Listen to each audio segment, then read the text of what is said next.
جن سے محبت ہو ان کے لیے جگہ بنا لی جاتی ہے، پھر چاہے وہ گھر ہو، دل ہو یا زندگی، وہاں بہانے نہیں بنائے جاتے۔ اب جا کر احساس ہوا کہ کاش میں اپنی محبت کو راز ہی رہنے دیتا، مگر وضاحت کر کے خود کو مار ڈالا ہے۔ خون کے ہوں، بادل کے ہوں، رشتے ایک دن امتحان ضرور لیتے ہیں۔ جب ہمارے ہونے یا نہ ہونے سے کسی کو کوئی بے چینی، بے قراری محسوس نہ ہو تو یہ سمجھنا درست ہے کہ ہم ان کی زندگی میں مرحوم کا درجہ پا چکے ہیں، اور پھر خوبصورت ہونے سے کچھ نہیں ہوتا۔ بات تو ساری نصیبوں کی ہوتی ہے۔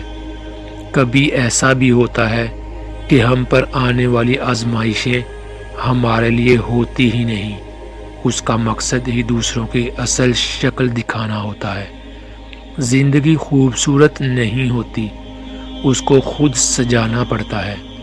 دعائیں لے کر، وفائیں لٹا کر اور دوسروں کے درد سمیٹ کر۔ میں نے بہت سی تلوار میں دیکھے ہیں جو ایک کو دو کر دیتی ہیں۔ مجھے عشق کی تلوار پر بڑا تعجب ہے، یہ دو کو ایک کر دیتی ہے۔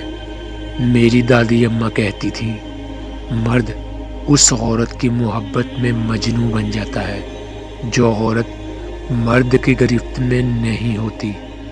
کون کہتا ہے مرد کو درد نہیں ہوتا؟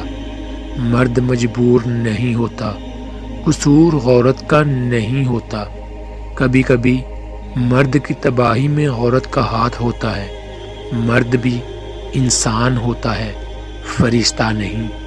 کبھی کبھی انسان اتنا بے بس ہو جاتا ہے کہ امید میں بددعائیں، یقین اور ہمت سب آنکھوں کے راستے بہنے لگتے ہیں، لیکن یہ سب بھلے سے بہہ جائیں، مگر اللہ کی ذات پر توکل نہیں۔